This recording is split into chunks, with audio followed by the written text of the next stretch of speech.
One. Okay. Hi, I'm Marcus, and this is Juan, and this is another episode of Indigenous Podcast. Thanks for coming on today, and I really appreciate all of your comments and subbing to our channel. We couldn't be more thankful. So we wanted to start this video out discussing the identity of Latino, Hispanic. Those words were created by, Criollo, South Central and, American governments that put very little care into Native identity. Essentially, these terms are to eliminate Native identity in creating some, hybrid ethnicity, which they might see in their eye as possibly positive, but in reality, it's deleting the Native person from their lands. We're going to add to that one. And it makes it essentially to where you become a foreigner on your own land because people lose sight of what you actually are. You go to a random Joe off the street and you ask him what my race is, he's going to tell you that my race is Latino. And you tell him Latino is not a race, and he's going to look at you like you're crazy. So that's the issue with a lot of this stuff. But anyways, we're going to be roasting up on Latino and Hispanic pretty hardcore here. So if you love those terms for whatever reason, you should probably not watch any further. Yes, avert your eyes, please. Because in this video, there'll be people talking about the Latino identity. And again, we're going to strongly disagree with that identity and that movement. So without further ado, we are going to start. Let's see this shit. Conversation. Latinos on race. On craze. I think the Latino identity is pretty confusing to me. For you and everybody else. Because oftentimes I find it in a little checkbox on a form and I'm confused on whether I should put Latino or Hispanic, but I'm Mexican. Yes. Pause that real quick. It is very confusing. When you go on if you're marking your race or ethnicity for the US Census, or if you're on a job application form, you're going to see Hispanic. Again, just like I said, the government strongly encourages people that look like Juan and I to identify as Hispanic, particularly in my case, because I have no connections with any tribes, along with, the millions of other South and Central Americans that are Native just like me, but don't have connections with their tribes as well. So what does a government do? They create these boxes, Hispanics and Latino and Mestizo down south of the US border, to alienate us and separate us from, our Native brothers and sisters who are connected to tribes. At least that's my view, right, Juan? Yeah, and you see the census of 2010. I'm interested in what these new census results will show, right? But the ones in 2010, 18 million Hispanics marked some other race. Like there's another race that exists, and it's just like they were that confused. And it's insane. It's because of these terms. That's how we've gotten to this point, and it's ridiculous. And that's why I have this channel. That's why. Yeah, so we're gonna play back. As Latin Americans, as Hispanics in the U.S., there's a community that gets built regardless of which specific country you're coming from. In our history is a history of African people, indigenous people, Europeans, conquistadores, all these different people colliding, many times not. Looks like Hernan Cortez. And just for the record, conquistadors are Europeans, so I don't know why he separated them to begin with. Yeah, well, and he also said conquistadors in a positive tone, that's something to be proud of. I mean, not really, man. They did some fucked up shit. Yeah. So just for the record, for people that are watching this, conquistadors are the people, the original, I'll call them invaders, because that's what they are, that came to South America and Central America, did a lot of terrible things. In the Caribbean islands, you don't see many natives there. Cuba, Puerto Rico. The reason for that being is when the Spaniards arrived, their first goal was to enslave as many natives and get them sent off to Spain to, God knows what happened to those poor souls there, to make way for more Spanish settlement. That's why if you ever go to Cuba or those Caribbean countries like Puerto Rico, you will see what I'm talking about. And I could go further on as far as the caste system that created colonization, but we can save that for another video. Yeah, I mean, we've gone into those before, but I want to throw in there's in this book that I was reading called Fifth Son. They had a testimony of this conquistador. He said that Tenochtitlan, like the city that the Aztecs had as their capital, that it was extremely beautiful. It was more beautiful than anything he'd seen in Europe. And anyways, he talked about it, I think, 30 to 50 years after the conquest. And he actually sounded like, apparently, according to the Nahuatl writings, he sounded like he regretted everything because he says that all that beauty was destroyed. Like even he himself, as a conquistador, felt guilty for all the destruction they brought. So that lets you know that even they themselves realized how fucked up they were in hindsight. Yeah, exactly. It was actually kind of sad. Not sad, but one story where this conquistador knew, like towards the end of his life, that of all the terrible things that he did to natives, so he wanted to be buried right in front of some door so people would walk on his grave. I can find more information about that and post after this video is over, but that is a true statement of, even the conquistadors realized how terrible they were. Yeah. Consent. So that informs all these loaded issues people have. It's like navigating three identities. If you're from the States, you're American, you're Black, and you're Latina. All right. Furthermore, let's stop there. Three identities. You mentioned Latina. Okay. Why? See, let's say she's from Brazil, right? The Portuguese brought her people over as slaves. Okay. Latino, the word Latin, that's connecting you to the Iberian Peninsula where Portugal is. So why would you have any pride or want to even associate with that? Why would you not? It's only two identities, really. Like you would say that you're Black. You would say which country you're from. And I guess you could say, yeah, I mean, if you're an immigrant, you're going to say that you're also American. So yes, three. But the Latino thing, I don't really see why you're throwing that in the mix. You could just say, oh, well, I'm a Black woman from Brazil. That's the easiest solution, in my opinion. I couldn't have said better myself. I mean, it just, in my view, it's just more confusion and more of like identity crisis that is still going on within the Americas. Wherever country that you identify in coming from. And that's a lot to navigate. But at this point in my life, I actually don't identify as Guatemalan, and it's something that I guess a lot of like young immigrants sort of feel, where there's this saying like "ni de aquí ni de allá." So not from there or not from here. Okay, so you don't identify as Guatemalan. All right, cool. I mean, I can understand that if you're really alienated from the country you've come from, but you are from here, though. That it doesn't matter if it's from further south or from up here. These are all native lands. These are all our continent. So you actually are from here. You're not a foreigner. You shouldn't feel like you're a foreigner, or you have to justify why you're here, or you feel like you have to assimilate to not catch flack. Like, no, you're a Native American. You don't have to do anything. So it's my view. Exactly. To my Native American brothers and sisters, don't ever feel like this poor man here, because these are your lands, from the United States, down south. Again, remember the Spaniards created the names Colombia, Venezuela, El Salvador. They put these borders in place,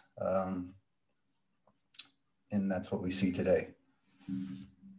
We're going to carry on to see what this young man has to say. From there, not from here. In trying to blend in with the culture in America, I gave up a lot of what I grew up with. Maybe I saw it as something that was kind of shameful or in the way. I wanted to dress like my friends in America. I wanted to talk like them. I wanted to be like them, listen to the same music.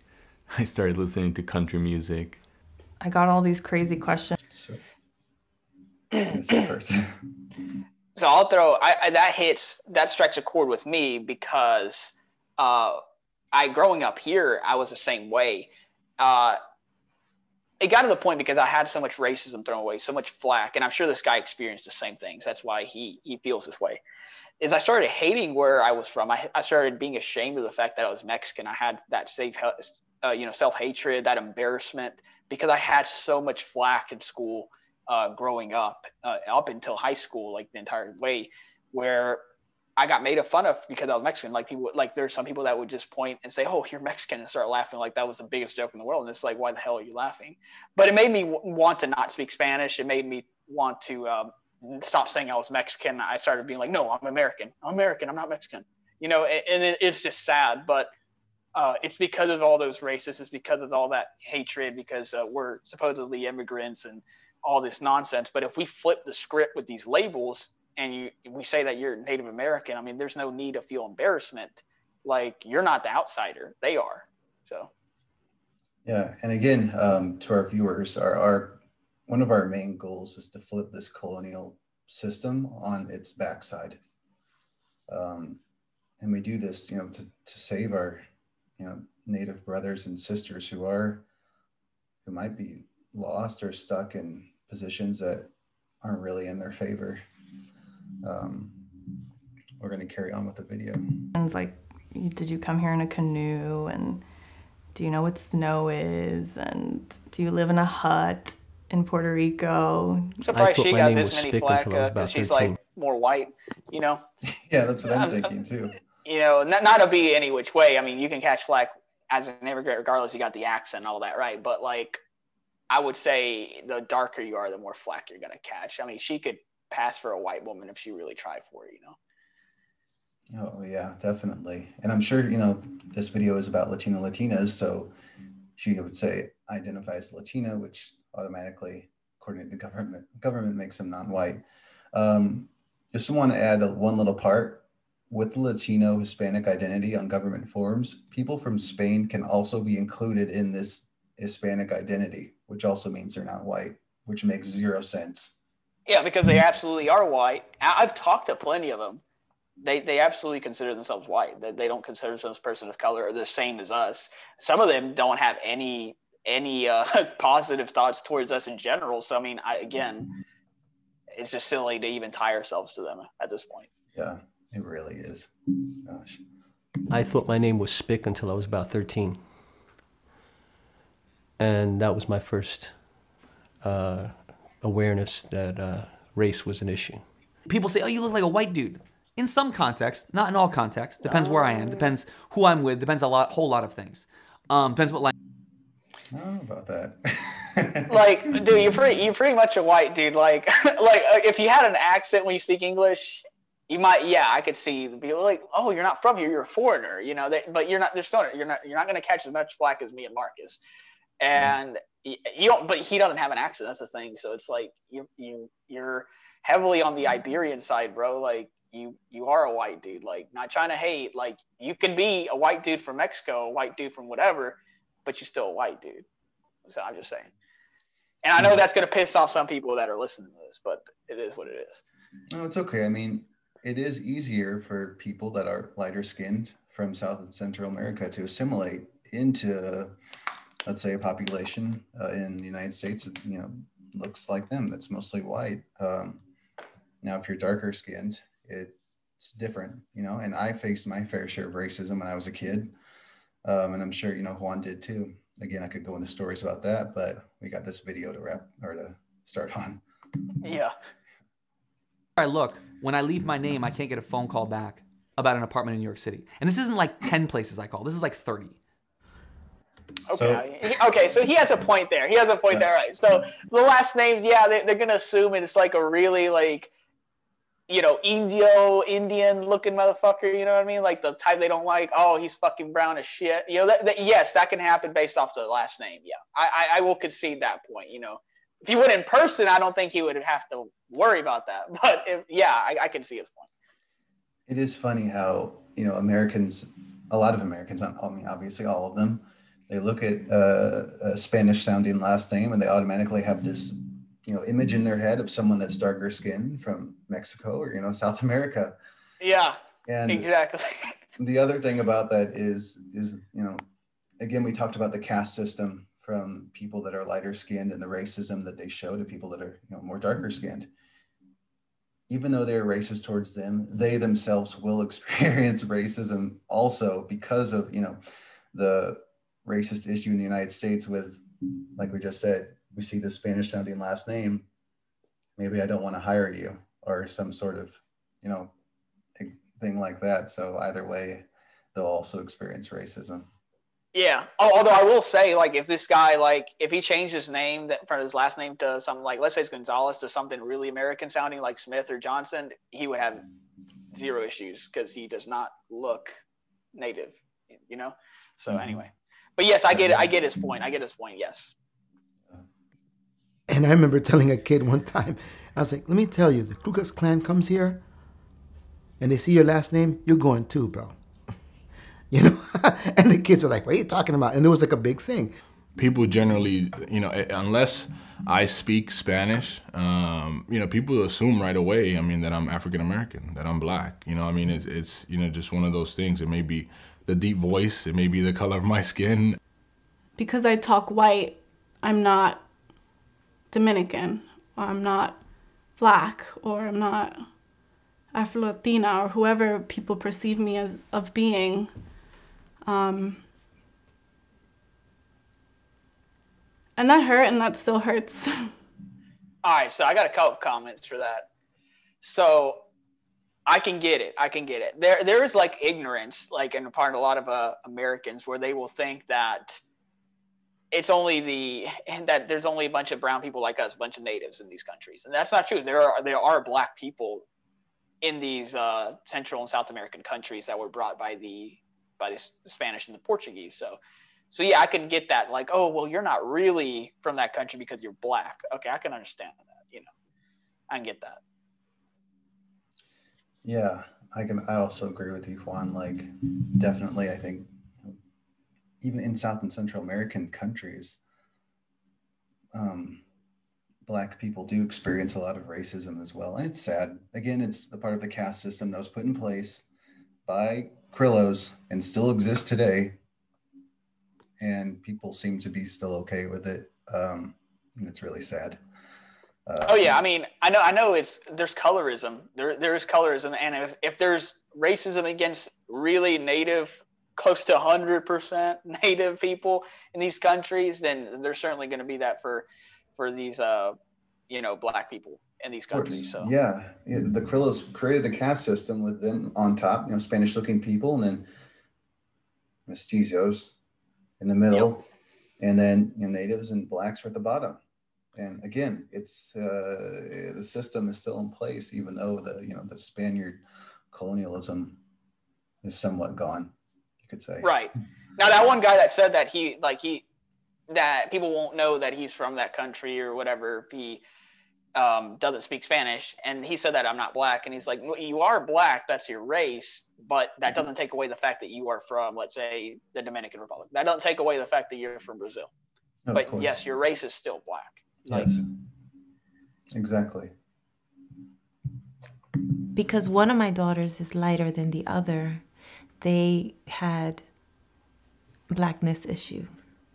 And I remember my oldest daughter telling my youngest daughter that she was black and that her hair, she said something, and I remember crying like immediately, like, oh my God,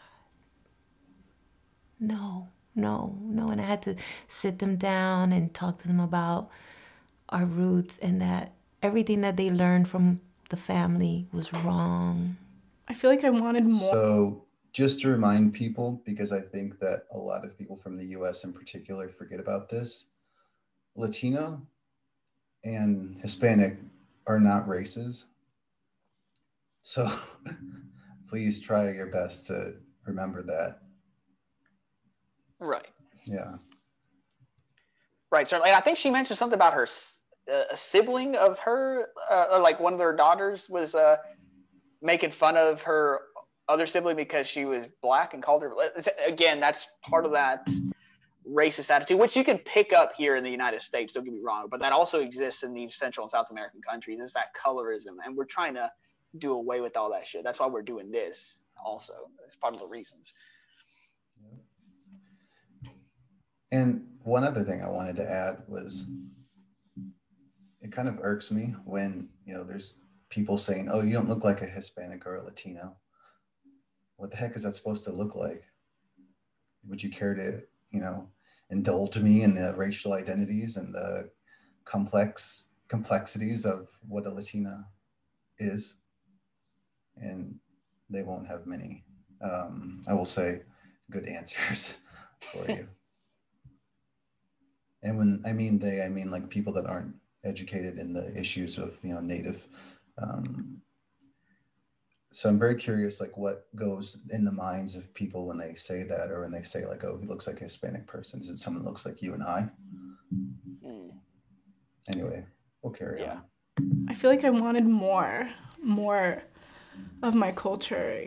I grew up, there was a point I stopped speaking Spanish to her, and I still don't speak to her in Spanish.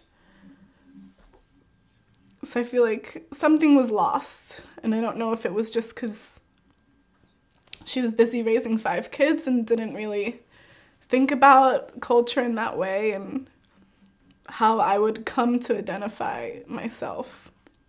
Growing up, like this, as as a young teenager, I told people I was Puerto Rican, which is completely, which is right. But at a particular point when I became a little more politicized, I was definitely more of a Black nationalist than I was a Puerto Rican nationalist. Maybe because the concept of Black nationalism and the Black liberation movement is so much more accessible. There isn't a language issue. So yeah, I totally was reading Malcolm and Marcus and James Baldwin and Huey Newton before I read any of the Puerto Rican nationalists. Either you're Black or... That was interesting. It is interesting. One thing about Malcolm, did you say Malcolm X? Yeah. Yeah, Malcolm X did talk about like how the government does try to create, these labels, and for us to go into this system that they created. So Malcolm X has made some points about that. Anyway, just want to bring that up. Let's carry on. Or you're white, and if you're like kind of in the middle, you kind of like don't want to be in the middle. You want to. A lot of us want to be white. Oh gosh. We're still brown. We're still. Oh man. Oh, here we go. Man. Well, see, I was all right. Okay, all right. So I was like that. Yes, I wanted to be white because of all the fucking bullying and shit. And he was like, "We're either white or black." No, bro, you're Native American. That's the thing. That's why we're doing this, man. Because you're not one or the other. You're a completely separate race. And the whole wanting to be white thing, that is historical. That's happened in Mexico and other places because of the caste system again, and blancamiento or whatever the hell it was called, where it literally translates to whitening. Better the race by marrying lighter, right? But no, this is why we're doing it, bro. It's for you, bro. So I mean, you ain't gotta be wanting to feel like you gotta be fucking white, Exactly. Because you ain't. Like, you're Native American. That's something to be really proud of. Oh, of course. I couldn't agree more with that point. Like, and just to go back into the history real quick of what blancamiento is, essentially it's the whitening of a country. And everything we've said real quick, everything Juan and I have said are complete facts. You can look up the history of blancamiento, Latino, Hispanic words, it's all in government forms. A lot of South American countries, particularly Cuba, Puerto Rico, Brazil, their governments, again, I've said Criollo governments because it's Spanish people that are in charge of these governments, that run the governments, for some reason, do not like people that are darker than them. So they created this plan to white the population up more. So what they did was pretty much do open borders, Europe only. And they got millions, I think, of Europeans to come to Brazil, Cuba. Now, before y'all say something, there's nothing wrong with, it's not the fault of the Europeans that were immigrating to Brazil and Cuba, unless, of course, they're racist, and then call them out. It's the government that Juan and I have a huge problem with, that openly discriminate against people that are darker than them. This is a fact. I'm not lying. You can look up Lacamiento, as I said. Right. And again, it's not, oh, we're anti-immigration because they were from Europe. No. It's the motive behind why the governments did this. That's the problem. It's about the criminal intent, not the, let's say, the act of the immigration, to make that clear. Exactly. Their plan, and parts of these plans were successful, was to bring in as many white immigrants as possible to eventually, hopefully, outnumber darker skinned people, mixing with them, and then the mixed offspring of half white, half dark skinned people would mix with more people from Europe, essentially making the darker skin complexion disappear. Right, and I know with Vasconcelos that, you know, when he wrote that essay La Raza Cosmica, which is really racist, and before Mestizaje, that book that I read as well, they openly talked about this, where you could basically take a full-blooded Indian or native and get rid of them in 3 generations. You can make them white by marrying, you know, white people over and over for 3 generations, and then it's gone. The 4th generation is a white person. They would talk about this. And they were open about it. Yeah. And it's sad that people, you know, think this way back then. I mean, I'm sure there's people think that way now. And just the devastation and the identity crisis that must have put on the dark population of Brazil and Cuba, that almost makes you feel like you're inferior. They did probably make them feel inferior. And again, these governments are extremely racist and, you know, don't care about your feelings and don't care about you. So they tried every way possible to do this. Again, with this young lad here, I think he said he wanted to be white at one time. And for me personally, you know, despite the racism that I've felt as a young kid, I never wanted to be white. I was always proud of who I was, no matter what anyone ever said to me. I know it's different with other people, though, of course, and I understand that. Marcus, you have an iron heart, bro, an iron will, bro. I had to evolve and grow out of that self-hating bullshit, but yeah, I mean, I respect it. And one little funny thing, I won't go into names, but I remember when I was a young kid and I came home very distressed because of the racism I had felt. And I was told that, you know, Marcus, one day you're going to see what people tanning out on the beach, trying to get dark just like you. And it's true. But anyway, we'll carry on with the video. I'm going to get as dark as you this summer, bro. Yeah. We'll looking forward to that. We'll see.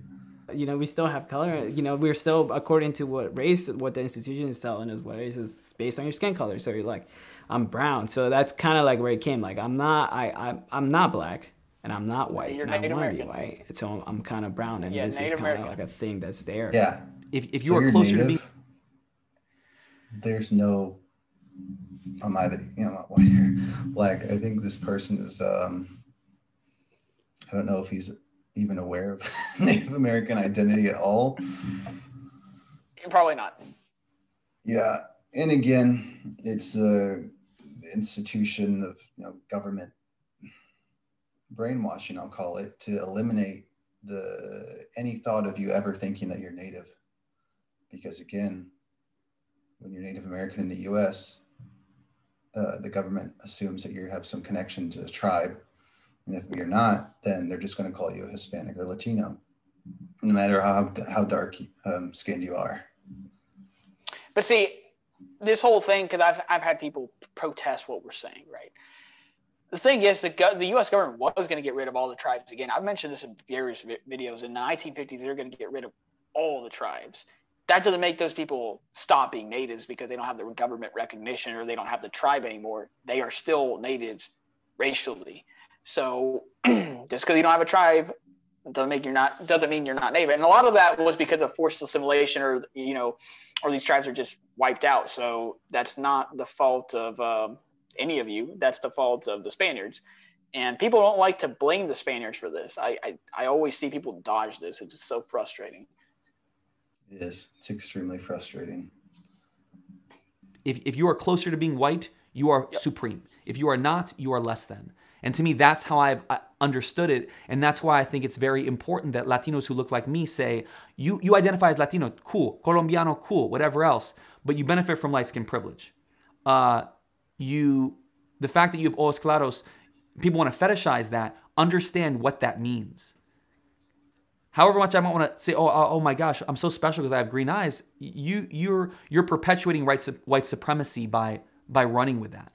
I'll talk to you. Okay, I got a lot of respect for this dude. I know we roasted up on him earlier, but like I definitely all right, a little bit of regret on the roast, but I mean, okay, I respect it. So he recognizes that he has that white privilege and he speaks up on behalf of his community. That's amazing. That's what we need from people that are basically Spaniards or white people from these Central and South American countries. We need you to stand up against racism as well.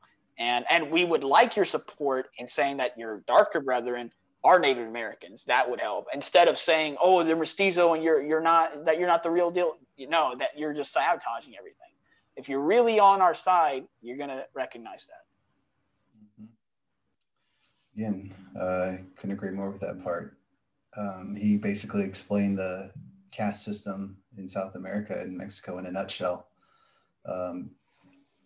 Like I said, look at the Miss World, who the candidates are from South America and Central America. You'll see exactly what I'm saying. They're all, women that are essentially, white, European, Spanish. You don't see any native women, or you rarely see any. Yeah, you don't see Yalitza Aparicio up there, or somebody that looks like Yalitza. You don't see that. No, she's too busy taking on the discrimination from her fellow Native brothers and sisters. And it's sad. Again, we brought up Yalitza and just the terrible comments, to address to her. I think they did this like on some of her pictures, like the professional pictures. They used filters to purposefully make her look whiter and lighter, and I was like, "What the hell?" Like, it's extremely fucked up. So that's how messed up the system is down south of us, and how people, the media in particular, prioritize white skin over dark-skinned people, natives, pretty much. Again, Native population is the majority in most of the countries in South America and Central America. And yet they prioritize light skin. So, I'll talk to a young girl, a young teenager, and she'll say, I'm not white enough to fit into mainstream society. I'm not Black American enough to fit in that, in that faction of society. And I'm like, but you know what? You're the best person to be kind of like a connector between both, because in you is everything. And being Latino in an American kind of New World way is basically being a physical embodiment of how America began as we know it. So you're every woman. So for me, being Latino is being phenomenal. Phenomenal. I don't know. See, okay, that's a positive way to look at it, but historically, the concept of you're just a mixed race, like this raza cosmica, like the cosmic race, you're everything, but there's more of a emphasis on the white part. That was for Vasconcelos, and that was a whole that's the superior race, and it was an effort to dilute the native and all that, and the blackout. So, I mean, I get her point. It's a positive point. However, if it gets in the way of people reclaiming their native heritage, I would say it's negative at that point. So it's up to everybody. It's your personal choice what you want to identify as. You can say you're mixed. You can say you're mestizo. You can say whatever. The issue I have is when people try to point at me and Marcus or somebody else and be like, no, you're this because of my beliefs, and I'm going to put you in that box because I'm God and I have that authority. That's when I have an issue with people. Yeah, exactly. I think for me, it's placing whiteness and the Eurocentric views way far ahead of whatever, native culture you want to associate with. Again, this Latino mestizo culture that the government and the media push so much, say that, we're being inclusive, we're being diverse to all these races, but majority of people are native, and you're eliminating their identity when you push for this mixed race, culture, because that's just how these countries were brought up to believe that, Europeans were on top. The Spaniards are the ones that are in the administration roles, making these laws and rules saying who can be a mestizo, who can be indigenous. Again, in Peru, in the racial identity checkbox, as you'll call it, there is no, if I'm not correct, box that checks if you're just native. You do have to have some association with a tribe. And we talked about this in the last video. So it's even, for example, there's millions of people that don't have connections to tribes. They are native by blood, but the government will try to say otherwise. Right. And going back to what she said, again, it's positive stuff. However, I mean, I've already listed what issues I have with it. And also it's a knee-jerk reaction because we run into a lot of people on a regular basis that say, well, no, but you have Spanish blood. Like you're everything. So therefore you can't identify with one race. And that's extremely frustrating to me. And that's why I react strongly to, this whole like you're everything mixed type of shit, because it's been weaponized so much against us at this stage. But I get where she's coming from. But also, one thing is, though, Black people on average are 24% white. So the whole connector thing, Black people do have white blood, and that hasn't connected anything. The issue is the racists. And that's only going to go away with time in a couple of decades. And honestly, with this identity movement, I think it would go away faster, or at least it'll empower our people to be able to handle that discrimination better. But that's why we're doing that. I completely agree. Thank you, everyone who has watched our videos so far. We hope you enjoyed our critique of this New York Times video. We will be making more videos in the future, and we hope you continue to enjoy. We'll be roasting up on more people, don't worry.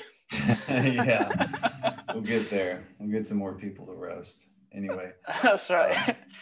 Thank you all again, and hope you guys have a great day or night wherever you're at. Bye-bye.